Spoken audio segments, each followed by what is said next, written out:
We are now in a exploring, I don't know what it is, tributary to the Stikine, hoping that the hot springs are up here.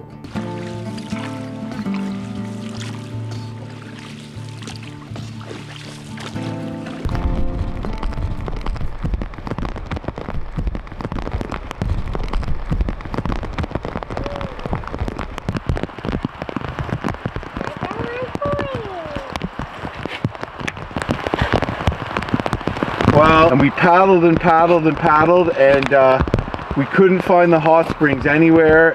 Time was getting later and later. We tried going up a tributary a ways, turned back, and we realized now once we got to this Alpine Creek here that we just passed the hot springs. The way to get into is about a quarter-mile upriver. So to get there, we'd have to bushwhack. So I don't know if we're gonna have time to go to the hot springs anymore. But anyways, I got shelter set up, the tarp and tent set right up. Tori's just changed Wesley out of his wet clothes. Huddy's hungry. He's following me around trying to help me with different things. It's adorable. And yeah, I'm hoping to still cook up some dinner and get to bed before it's too late. And tomorrow's another day, but real bummer that it worked out the way it did today. Huddy seems to be having a good time, right, Huddy? Huddy, you having fun, bud? Fun. Good. You hungry? Yeah. Okay, let's get some food in ya. Should I just cook the salmon quick on the stove? Sure. What am I doing? Making lessons for that? Yeah. You good? Rest of the tent just for my own. Yeah. All-time record for me. You know, we weren't in the cabin, we can dry stuff up. Mama! Or candy silver. Okay.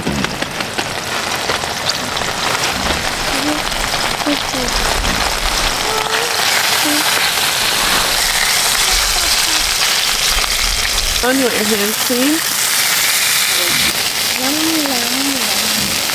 Look at that meat, eh?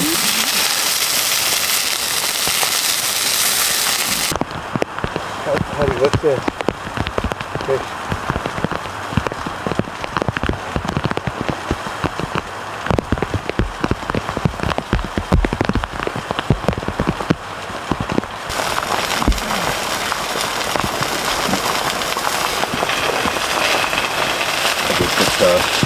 Some more water. Eating fish? Yes, Papa. Eating fish? No, Papa. Yes.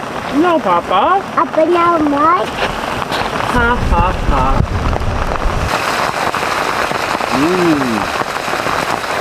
Fish?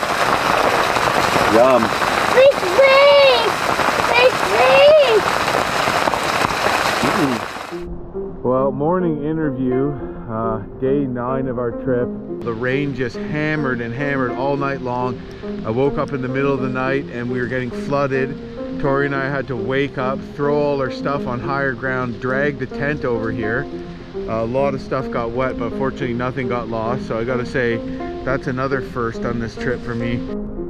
That's where we were camped yesterday when you saw me setting up the tarp. And in the middle of the night we had to drag through up into here, our canoe and everything, at about 4:30 in the morning.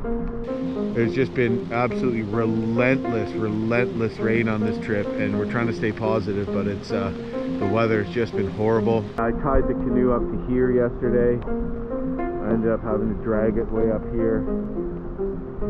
So yeah, just crazy chain of events with this flooding. You can see the water still coming up. Yeah, just not a fun thing to happen, that's for sure. Crazy.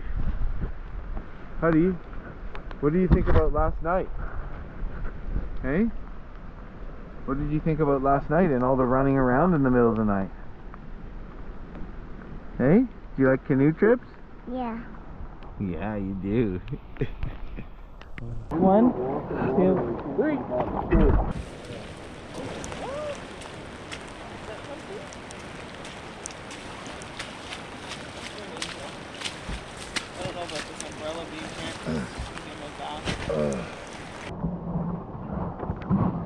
With it. Okay?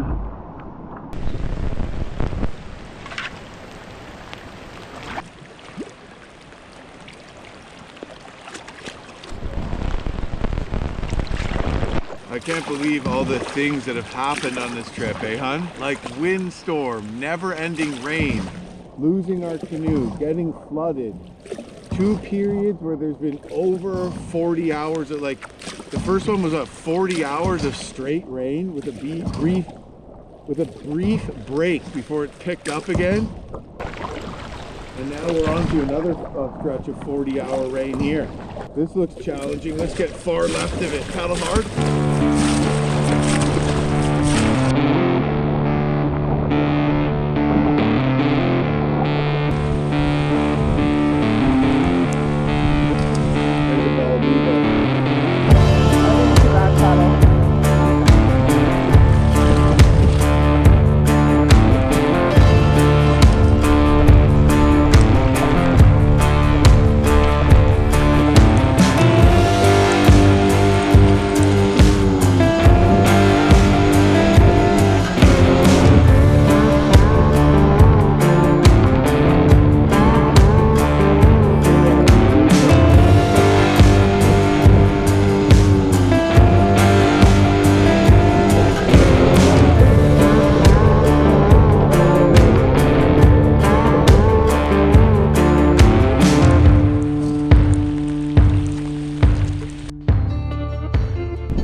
Well, it's still coming down, but a little bit of a break in the rain, and we pulled over at this little floating cabin. The cabin's locked, but we're just hanging out on the porch here because as we were pushing towards the mouth and towards the Garnet Ledge cabin where we're going to stay today, the weather really just picked up, and we were battling whitecaps that were blowing upriver. And for anybody who's tried paddling downriver with the current while facing an upriver headwind and whitecaps, it's very, very challenging and just sketchy to paddle in. So we just called it basically. We turned around, we front ferried across the river, battling some whitecaps, and pulled up at this cabin, and we're just gonna get our jet boat pickup here as opposed to at Garnet Ledge. We figured for the safety of the kids, just with the crazy chain of events we've had on this trip with never-ending rain, wind, losing the canoe, flooding, not finding the hot springs, more rain, and then more rain, and also a lot of rain, that we just thought, okay, at what point is this just crazy, and luck is not on our side here. So we decided to call the jet boat. So we built a little shelter on this guy's, whoever's cabin this is, I have no idea, but thank you. And we ran the stove, we drank some hot chocolate, and sorted some of our gear and that kind of stuff. And yeah, we're just waiting for the jet boat pickup. So I guess the final 12K of the Stikine will still travel, but not by canoe. Thanks to my Garmin 6C6i, which is an inReach sat texting device and a handheld GPS unit, I could communicate with the jet boat captain and let him know that our pickup location has changed.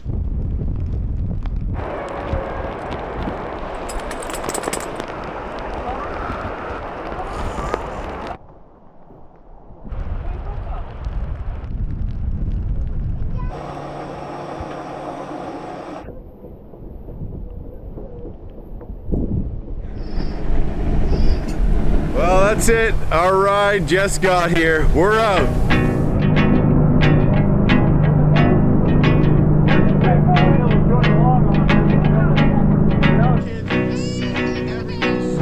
Times and places are all in who you share them with.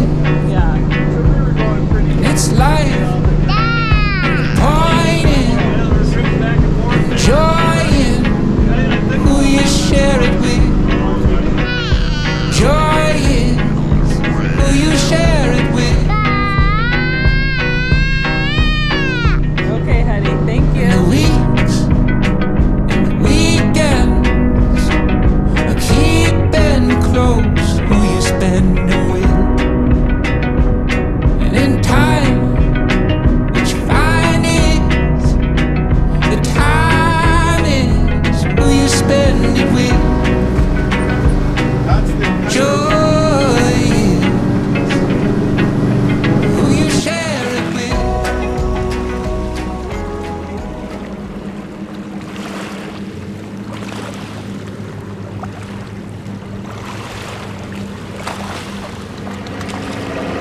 float plane going by over there.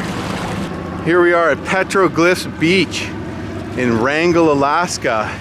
And petroglyphs are stone carvings. Pictographs are drawings, usually with an ochre that almost stains the rock that can be very old. Well, these petroglyphs, some of them can be up to 5,000 years old.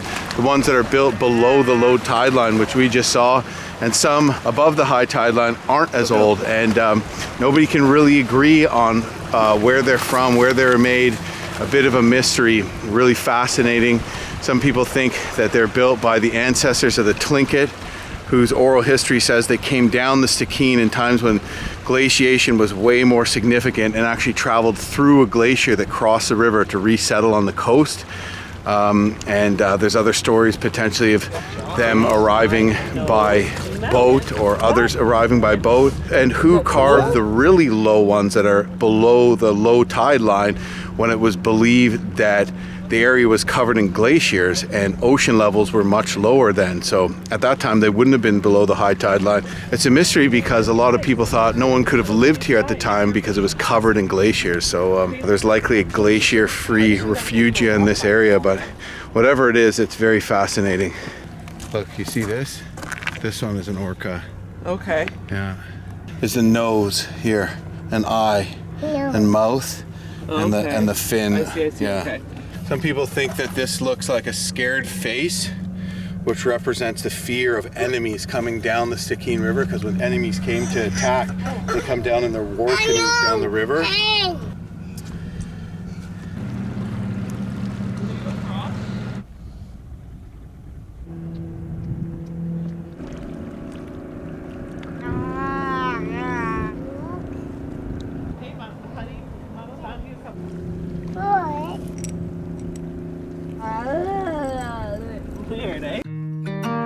The weather was perfect in the days following the completion of our trip, just as all things seemed to go, and after spending a couple of nights in Wrangell, it was time for our 7-hour jet boat shuttle back to our vehicle in Telegraph Creek. We enjoyed the sunshine and the blue skies as we got to appreciate the scenery from a different point of view, and as we motored past recognizable spots on the river, we got to relive some of the more memorable moments from our trip. We are now in Alaska. We made it to Alaska, honey! I'm in Canada. I'm in the USA. I'm in Canada. I'm in the USA.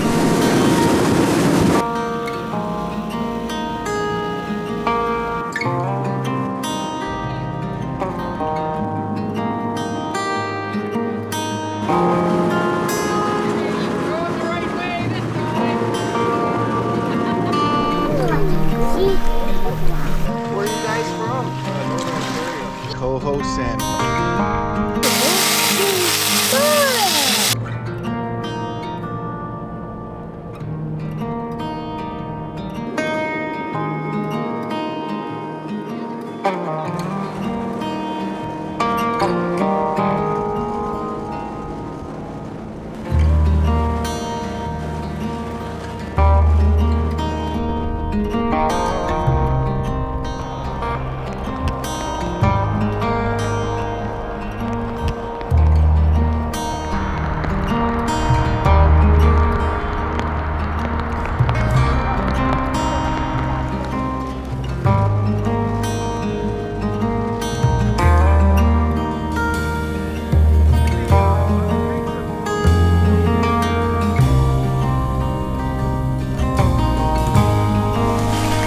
There's the cabin.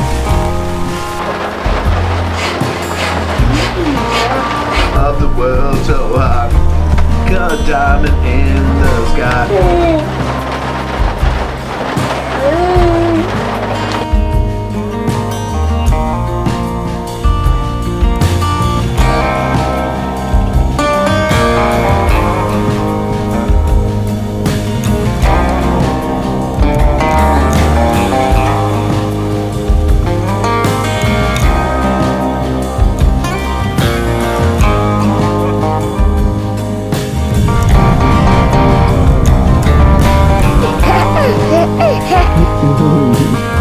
Hey Rose, how you doing in there, huh? Bunny? Your brother loves you, honey. Yeah.